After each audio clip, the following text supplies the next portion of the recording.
I think it would mean the power of individuals to choose what telecommunication services they use and what additional services they can use through telecommunications, because telecommunications has increasingly turned into an infrastructure actually for other service providers rather than a service in itself.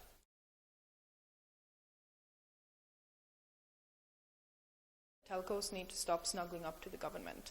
We have in online environments and generally with the computer systems a very severe case of over-governmentization of security situations, where, for instance, technical problems are solved by criminalization of the use of the technical problem, rather than the managerial practices which actually causes the technical problems. Telcos very frequently collaborate openly with governments, and I think it could be good for telcos to maybe beef up a bit.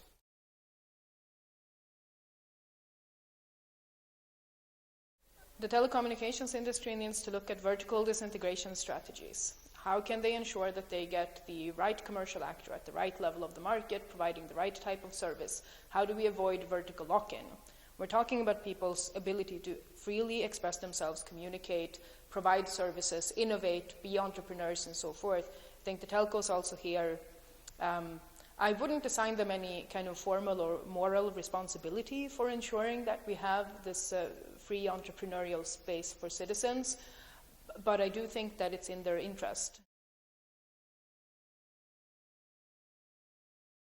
I think it's good that telcos are supporting startups, and I'm not against even very large companies doing investments in research and development, and I understand that the large backing of capital is advantageous. But at the end of the day, it would be better for the big telcos if the market was dynamic so that these startups maybe didn't even need incubators. If you have a market which is entirely dependent on the big corporations in their wisdom providing funding for the poor startup which is operating on some other market segment, then of course I would say this is not necessarily the sign of actually healthy competition.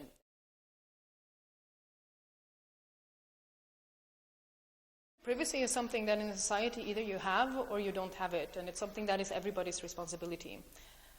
So for instance, individuals